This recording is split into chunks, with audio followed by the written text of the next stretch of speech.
So we're going to watch a little video about her experience, and she explains in her own beautiful, enchanting language about what life was then for a young pioneer in Israel. And I couldn't translate just, the same, because you can't translate word for word, especially when it comes to poetry and diaries, personal diaries, but she says something close to that. We were 14 women, bare feet, working in hot fields with burning hearts, even though there was almost no food at all, and most of us constantly got the fever from working at the swamps. We were working with incredible joy, inspired by our ascending soul. Now let's watch this one for a minute. חנה מייזל הייתה אישה חשובה מאוד בעלייה השנייה, בעצמה דוקטור לחקלאות, והיא זאת שהניחה את היסוד לחינוך לחקלאות לבנות.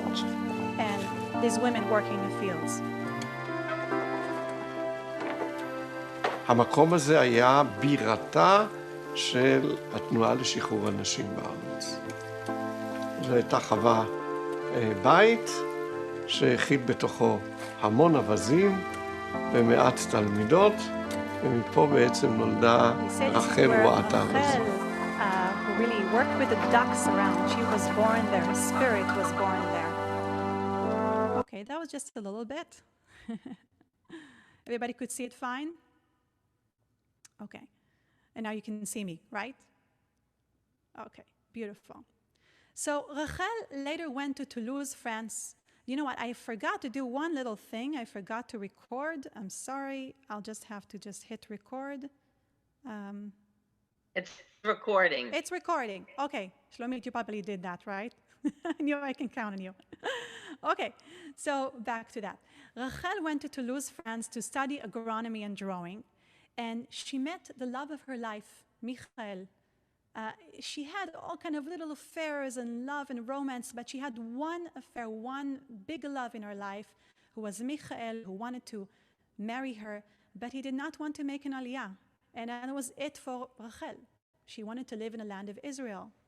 So then World War I started, and Rachel moved to Russia back, where she worked there at an orphanage home, which probably was the worst idea for her because that was the place she probably got sick with tuberculosis. So back then it was a terminal and incurable illness, and it really much changed her life from back then. After the war, she boarded the first famous ship named Ruslan to leave Russia to Israel. For a while, she joined a small agriculture kibbutz, Degania, which was a settlement neighboring her previous home at Kinneret.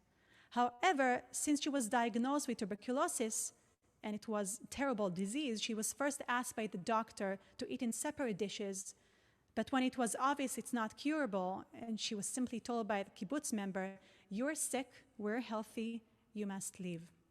Sounds very authentic to our own times right now.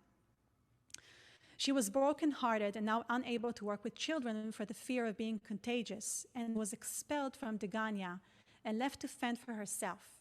She lived briefly in Jerusalem and spent the rest of her life traveling and living in Tel Aviv and Jerusalem, scarcely making a living by providing lessons in Hebrew and in French.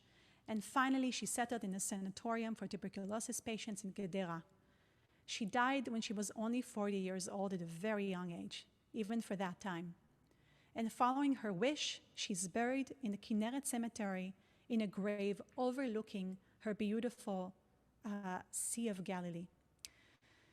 So in her anticipation for death in 1923, lying sick in bed far from Degania, she wrote the song Ve'ulai, perhaps. The poem recalls her ready youthful days at Kibbutz Degania on the south shore of Lake Kinneret between 909 and 1913.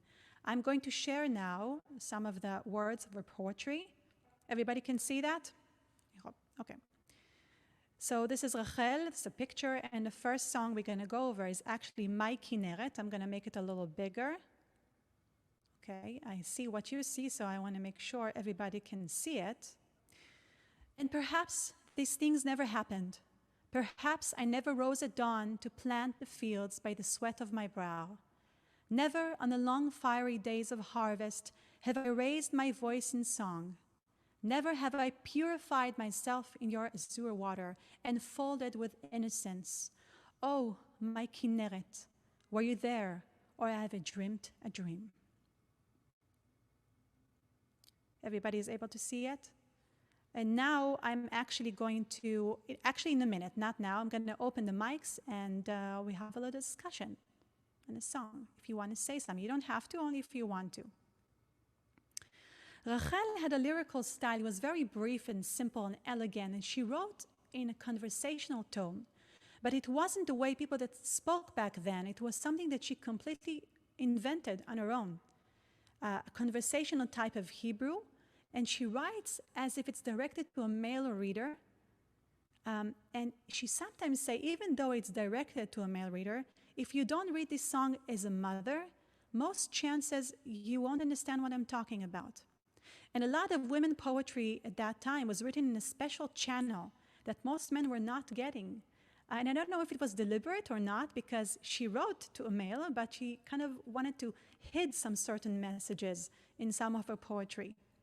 The majority of her songs speak about nature and echo her lonely feelings and loss, and they speak about her difficult life and exclusion. And she many times identifies with biblical figures, such as Rachel, who was barren as well. So let's read the following song. I'm going to share another one.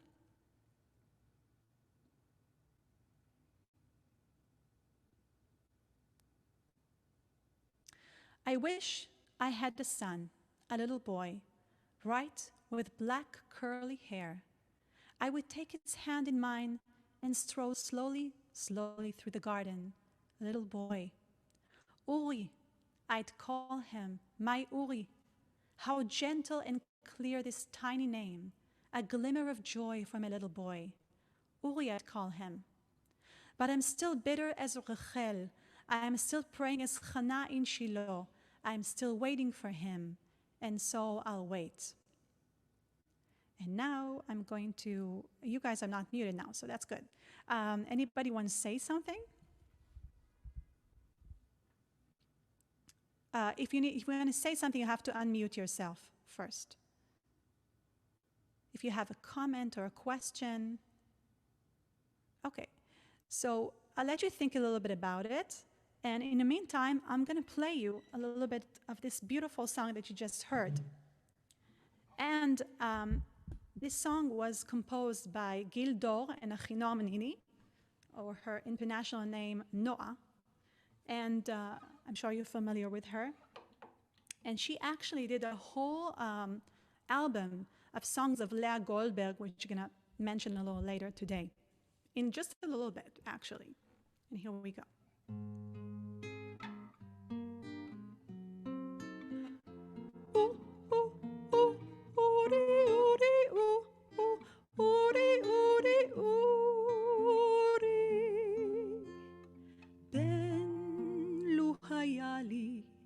ילד קטן, שחור טלטלים ונבון, לאחוז בידו ולפסוע לאט, לאט, לאט, בשבילי הגן, ילד קטן.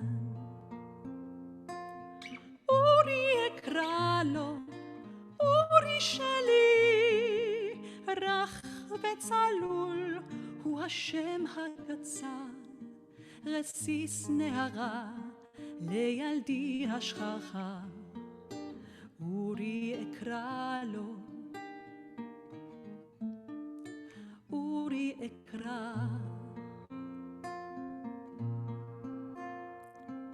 עוד אתמרמר כרחל, עוד אתפלל כחנה בשילה, אחכה לו, אחכה לו, אחכה לו. בן לו היה לי ילד קטן, שחור טלטלים ונבון, לאחוז בידו ולפסוע לאט, לאט לאט בשבילי הגן ילד קטן.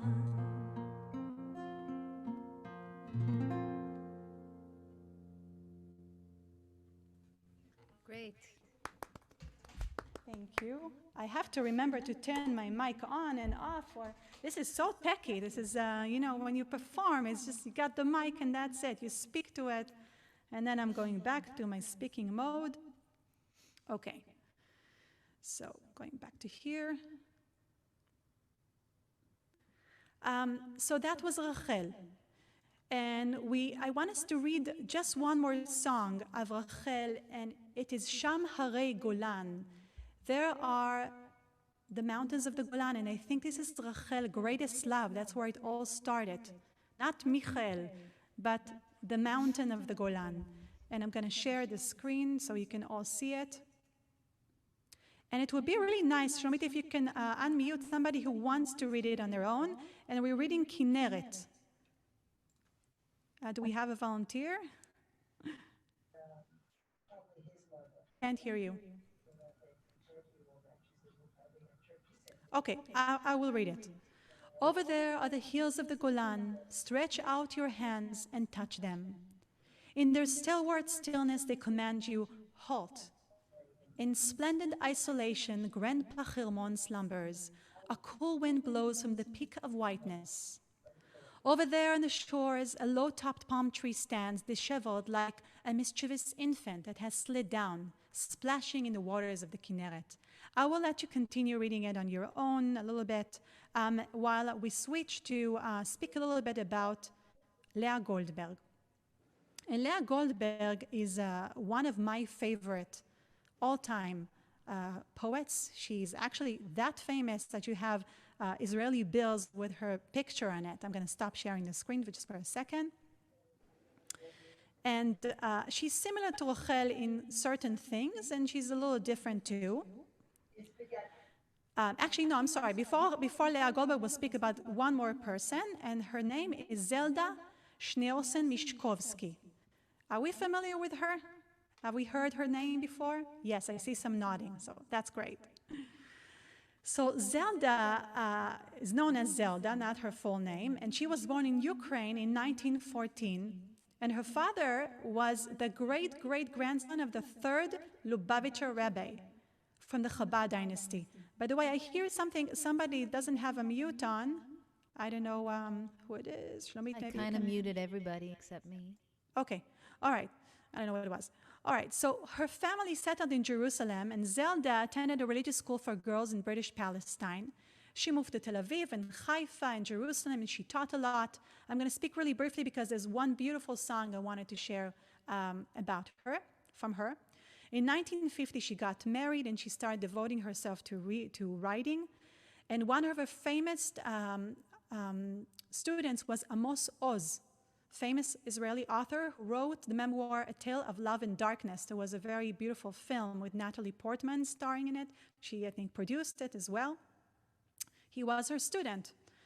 And her first collection of poetry was published in 1967. And what's important to say about her that it includes emotive and contemplative images drawn from the world of Chassidut, mysticism, Kabbalah, and also Russian fairy tales. And her style is very spiritual and very deep. And I chose her because she was very different compared to the other poets. She was not secular. She was completely orthodox. She wore a wig. She was very conservative in her dress. And in spite of that, she gathered so many admirers from all over the corners of the Israeli society. And she had no children herself, she and her husband, but she collected all these admirers and women that she took care of, she took care financially of. She helped them plan their weddings, and she helped them. At the end of her time, they were with her. They supported her as well. So as I said, people admired her, not just in the Jewish community, but all around the world. And her poems were publicized worldwide. So it doesn't often happen that a poem enters the public domain, becoming a fixture of community life and speaking to such a wide range of people in a meaningful way. And it's likely to happen in the face of death sometimes. Zelda's most famous poem that I'm sure some of you know, Lechol ish yesh shem, each of us has a name, uses simple words and sentences to generate this strong emotional power. And since its publication in 1974, it's been gaining admiration all over the world, and it also is now recited on every Holocaust Memorial Day in Israel and in military funerals. So I would like to read this with you. I am reading, when I'm doing the share screen, I can't see, so I don't know if somebody is running. I see some comment. Okay, good. Beautiful. Share it. Okay.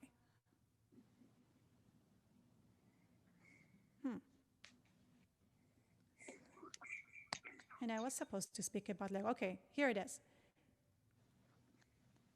Each of us has a name given by God and given by our parents. Each of us has a name given by our stature and our smile and given by what we wear. Each of us has a name given by the mountains, given by our walls. Each of us has a name given by the stars and given by our neighbors, given by our sins and our longing, given by our enemies and our love, given by our celebrations and by our work, given by the season and given by our blindness. Each of us has a name given by the sea and given by our death. I thought this was very authentic to what we're going on with now, right now, what we're dealing with at this time. And again, if you want to say something, please, this is a discussion, not just a lecture, so I would love hearing from you. What do you think this song represents in our time? I would love to hear from you. Anybody? If you want to speak, just raise your hand and just unmute yourself and start speaking. Okay. I don't see anybody speaking yet, but okay, fine. We will continue then. Okay.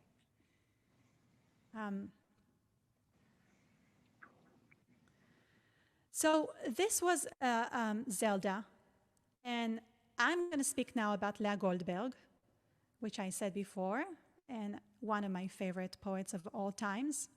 And Goldberg was born to a Lithuanian Jewish family in 1911 in Kovna.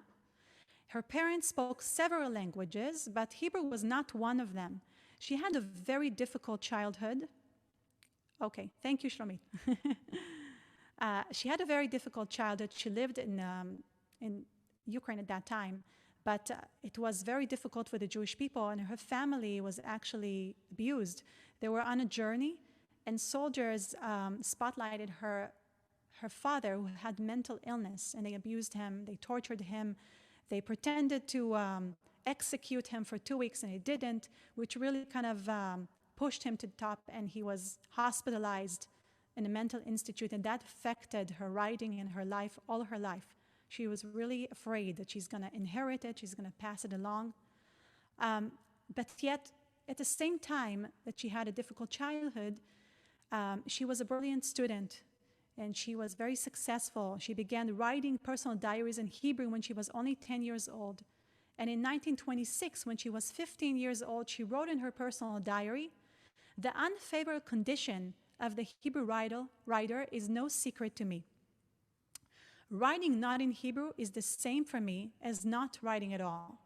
And yet, I want to be a writer. This is my only objective." It's an interesting statement, right?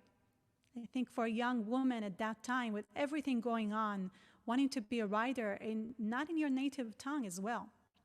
So she worked very hard. She got a scholarship in Berlin, and she received her PhD from universities of Bonn and Berlin in Semitic languages and German. And when the Nazi party kind of took over, she came back to Kovna and took care of children, very similar to the story that happened with Rachel before. And she was looked down by the community, the Jewish community, because it was not common for young girls or young women to work for their living at that time. But she was very determined, and what she really wanted to do was to become a writer, a Hebrew writer, and to move to the kingdom of Hebrew, which was then the beginning of Israel, right before the beginning of Israel. When she arrives in Israel, she's so taken by the Zionist Hebrew poets group named the Chdav, of Eastern European origin, settled in Tel Aviv, and their charismatic leader was Avraham Shlonsky.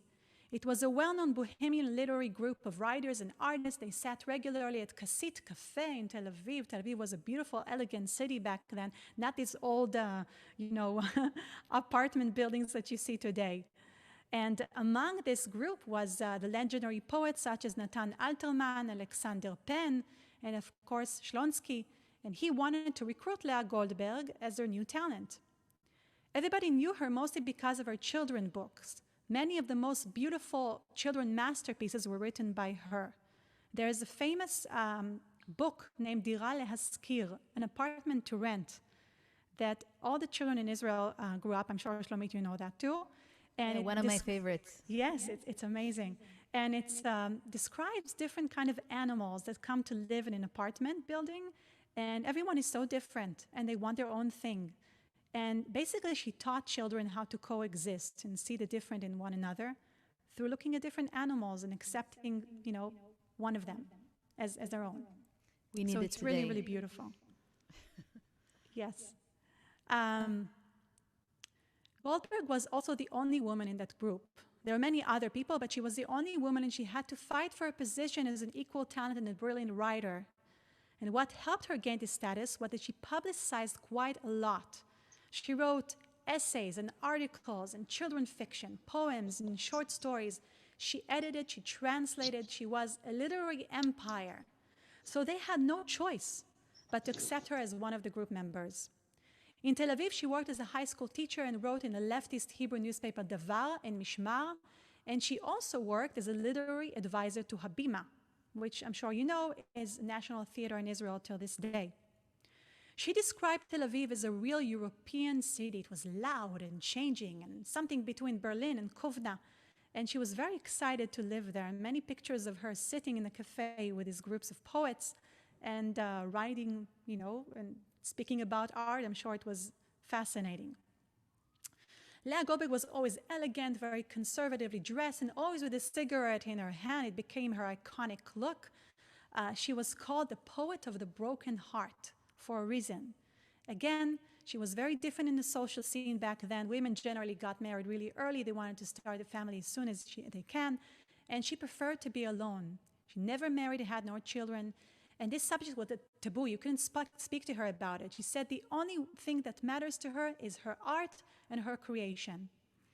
She sometimes fell for men that were much older or younger than her, but she really did not, unfortunately, find love.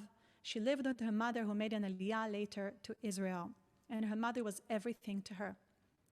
At the same time, she somehow managed to write some of the most magnificent love poems with rich words of idioms and metaphors, and she knew so perfectly how to portray them. In 1954, she became an admired lecturer in literature at the Hebrew University in Jerusalem, and later she headed the university's Department of Comparative Literature. People were flocking the halls of the university and sat on the stairs to just hear her talk about Dostoevsky. And she was just an amazing, amazing lecturer. She integrated well into the academic life, and her achievements were incredible, but not, again, without a great fight. The Jerusalem Academy was again dominated by men who were not so thrilled to recognize a woman poet as talented as she was at this position. She spoke and wrote in 7 languages and translated numerous foreign literary works exclusively into modern Hebrew from Russian, Lithuanian, German, Italian, French, and English. And in particular, she translated Tolstoy's War and Peace, which I'm sure took her a very, very long time. In 1970, she unfortunately passed away from lung cancer due to the stemming from ongoing smoking habit. We spoke about it. That was her iconic look. And unfortunately, she died also pretty young. And I would like to read with you now one of her poems. I really, really would like for you to participate. If you only just want to write, that would be great, but it's so much more interesting if we're having a discussion. So I'm going to share the screen. And I want you to think about 2 questions for the next poem. Where does it take place? And what is this about? And I'm going to share it.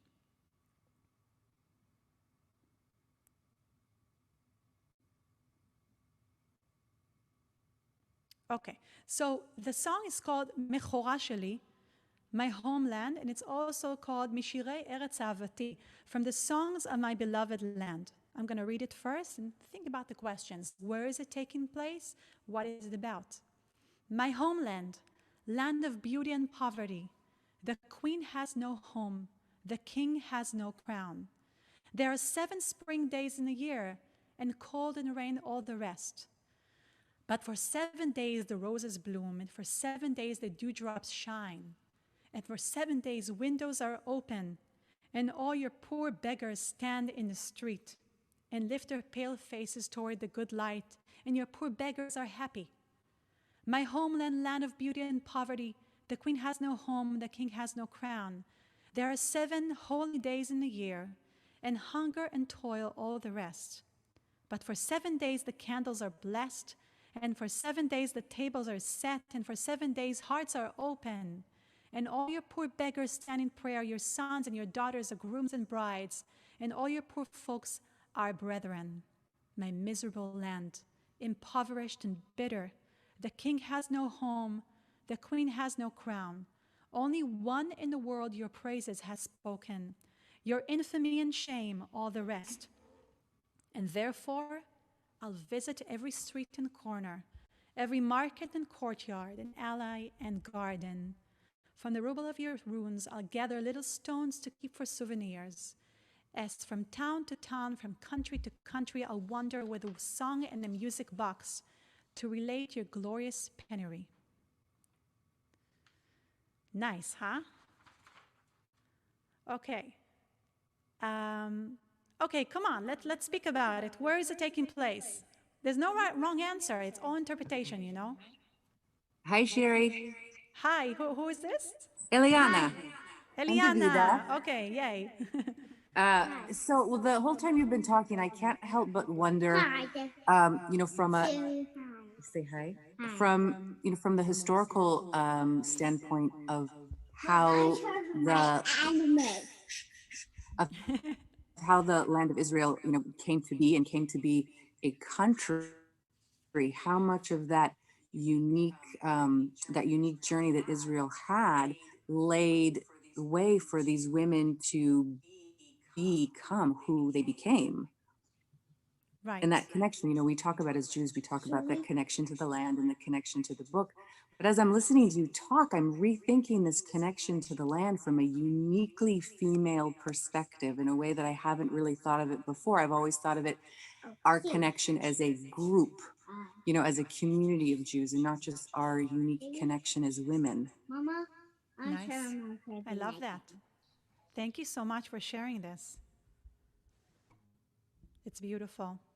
Eliana, can I ask you a question? Where do you think this song is taking place? Israel. I heard Israel. Yes. Okay. Is Yeah. this Abe? Yep. Okay. Why do we think it's in Israel? Because you see the cycles of what happened in the land of Israel from Mhm. poverty and rubble and rebuilding and joy.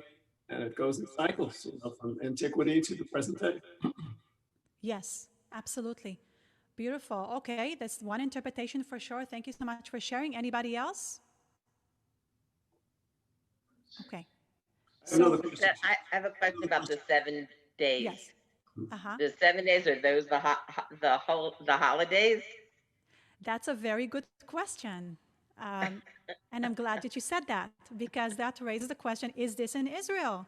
Are there only 7 holy days in a year? Well, if you take like 1 day for Shavuot, or and 2 days for Pesach, and 2 days for yeah, that could add up. No. It could be, right? And I think what's beautiful in poetry that nothing is, some things are ambiguous. And Goldberg's work is deeply rooted in Western culture and Jewish culture. And some of her most well-known poems are about nature and longing for the landscape of her homeland, but not necessarily Israel. So many pioneers at that time were torn by their devotion to the land and the ideals, of Echad Ha'am, working the land, a spiritual connection.